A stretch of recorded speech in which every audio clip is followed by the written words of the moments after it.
Rusia secara signifikan memperluas personel militernya menjadi 2,3 juta, termasuk 1,5 juta pasukan tempur di tengah kerugian besar dan tantangan perekrutan dalam perang Rusia-Ukraina yang sedang berlangsung.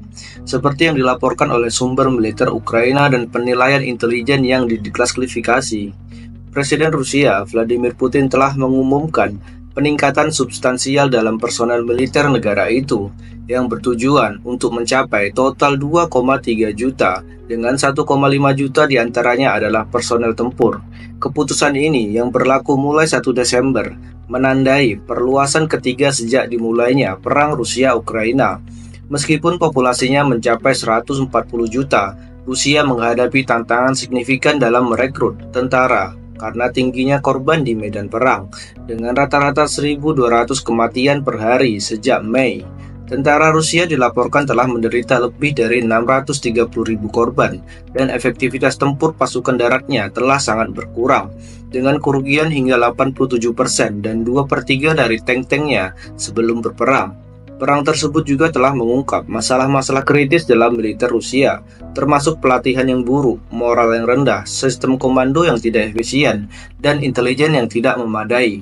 Sebagai tanggapan terhadap tantangan-tantangan ini, Rusia telah menawarkan insentif substansial untuk perekrutan dan bahkan telah memobilisasi cadangan dan merekrut pejuang asing. Banyak di antaranya tidak menyadari bahwa mereka akan bertempur di Ukraina. Situasi ini menyebabkan kurangnya perwira berpengalaman dan kekhawatiran tentang kesiapan tempur relawan yang baru direkrut. Laporan militer Ukraina menunjukkan bahwa tentara Rusia mengalami kerugian besar setiap hari, yang menciptakan kesenjangan perekrutan signifikan yang ingin diisi oleh perluasan baru-baru ini. Perluasan militer Rusia yang berulang kali menunjukkan adanya perjuangan untuk mempertahankan efektivitas tempur karena tingginya tingkat korban dan kekurangan personel yang berpengalaman. Mobilisasi parsial yang diperintahkan oleh Putin telah menyebabkan banyak upaya oleh pria Rusia untuk menghindari wajib militer, yang mencerminkan kurangnya dukungan publik terhadap kampanye militer. Perekrutan pejuang asing yang sering dengan alasan palsu menyoroti keputusasaan militer Rusia untuk memperkuat jajarannya, ketergantungan yang besar pada sukarelawan yang tidak berpengalaman, dan hilangnya sebagian besar perwira menengah dan bawah dengan pengalaman tempur telah menimbulkan keraguan tentang efektivitas tempur militer Rusia saat ini dan di masa mendatang. Sebagaimana dilaporkan oleh seorang reporter wanita dari Russian Channel, menunjukkan rasa frustasi yang mendalam dan pengakuan atas keterbelakangan dan kerentanan militer dalam menghadapi teknologi peperangan modern. Pada tanggal 16 September, Presiden Rusia Vladimir Putin menandatangani dekret baru yang mengumumkan bahwa jumlah personel militer Rusia akan diperluas menjadi 2,3 juta dan jumlah personel tempur Rusia akan diperluas menjadi 1,5 juta. Keputusan tersebut akan berlaku pada tanggal 1 Desember tahun ini. Ini adalah ekspansi militer ketiga Rusia sejak pecahnya perang Rusia-Ukraina.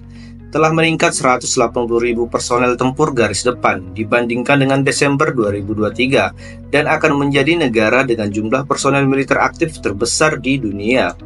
Perluasan militer pertama Rusia terjadi pada Agustus 2022 dengan peningkatan 137.000 tentara dan kekuatan tempur sebesar 1,1 juta. Perluasan militer kedua Rusia telah terjadi pada bulan Desember 2023 dengan peningkatan 170.000 tentara dan kekuatan tempur sebesar 1,3 juta. Rusia berpenduduk 140 juta jiwa dan tidak tampak terlalu sulit untuk menambahkan hingga 180.000 jiwa. Namun, tentara Rusia menderita kerugian besar di medan perang setiap hari. Menurut laporan yang dirilis oleh militer Ukraina, sejak Mei tahun ini, tentara Rusia telah kehilangan rata-rata sekitar 1.200 orang per hari dan sekitar 36.000 orang per bulan. Mari kita asumsikan bahwa tentara Rusia kehilangan sedikitnya 30.000 orang setiap bulan dan sedikitnya 360.000 orang setiap tahun. Jika tentara Rusia ingin menambah 180.000 orang, itu berarti 540.000 orang perlu direkrut untuk memenuhi persyaratan. Ini bukanlah hal mudah untuk dilakukan. Pada bulan September 2022, setelah tentara Rusia mengalami kemunduran di medan perang Ukraina, ia memerintahkan mobilisasi parsial yang memerlukan mobilisasi hingga 300.000 tentara cadangan. Hal ini memicu orang-orang berbondong-bondong untuk membeli tiket pesawat dan mengantri di pelabuhan perbatasan Rusia untuk menyeberangi perbatasan. Banyak pria usia sekolah mencoba melarikan diri dan sentimen sosial juga panik. Tentara Rusia menderita banyak korban di medan perang. Menurut data korban Rusia yang dirilis oleh Ukraina, jumlah korban Rusia di medan perang Ukraina telah melampaui 630.000, belum termasuk jumlah korban Rusia di medan perang di Kursk di Rusia. Pihak berwenang Moskow telah menawarkan bonus menandatanganan yang memecahkan rekor kepada perekrutan baru, yang mengindikasikan bahwa tentara Rusia sudah sangat ketat dalam hal tenaga kerja. Dan juga dapat dilihat bahwa Rusia sangat peduli dengan pertempuran di garis depan.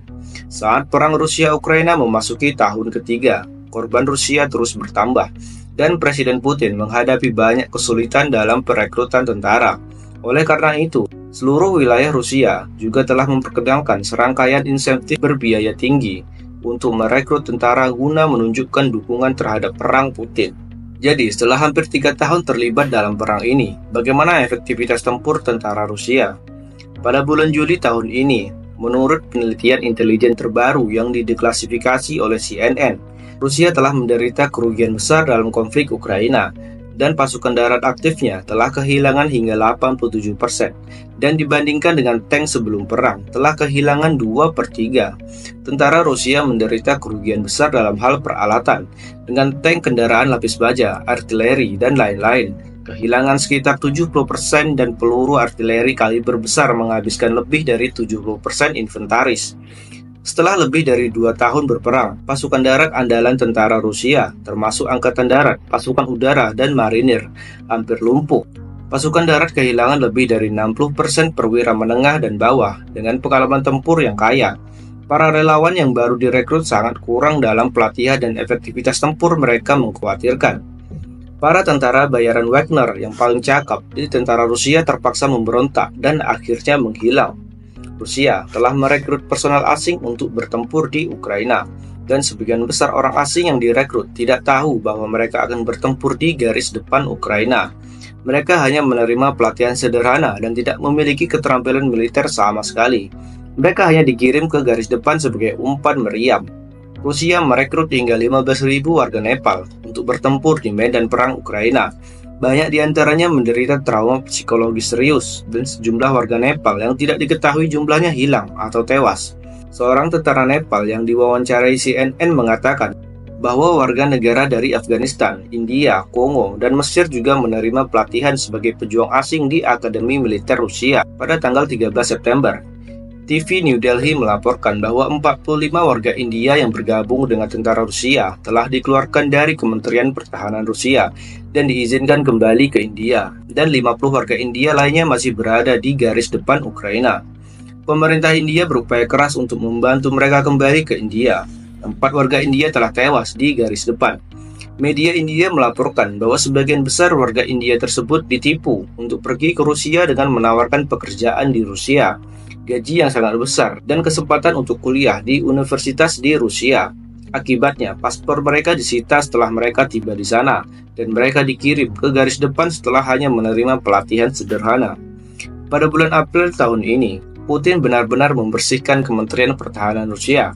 Menteri dan wakil menteri pertahanan yang baru diangkat tidak memiliki pengalaman dinas militer, apalagi pengalaman militer. Di antara mereka, keponakan Putin, Anna Sileva, diangkat sebagai wakil menteri pertahanan Rusia yang baru. Dalam lebih 40 hari sejak tentara Ukraina memasuki Kursk pada 6 Agustus, Kementerian Pertahanan Rusia pada dasarnya tidak melakukan apapun. Pada 12 Agustus, Putin menunjuk pengawal Alexei Dyumin untuk mengawasi operasi anti-teroris tentara Rusia di Oblast Kursk. Setelah tentara Ukraina memasuki Kursk, mereka tak terkalahkan, tetapi tentara Rusia runtuh pada sentuhan pertama. Mereka tidak mengorganisasi pertempuran pemblokiran yang layak, mereka menyerah atau runtuh, dan mereka menyerah secara terorganisasi yang jauh dari kekuatan militer kedua dunia yang legendaris. Tentara Rusia mengungkap banyak masalah dalam pertempuran Kursk.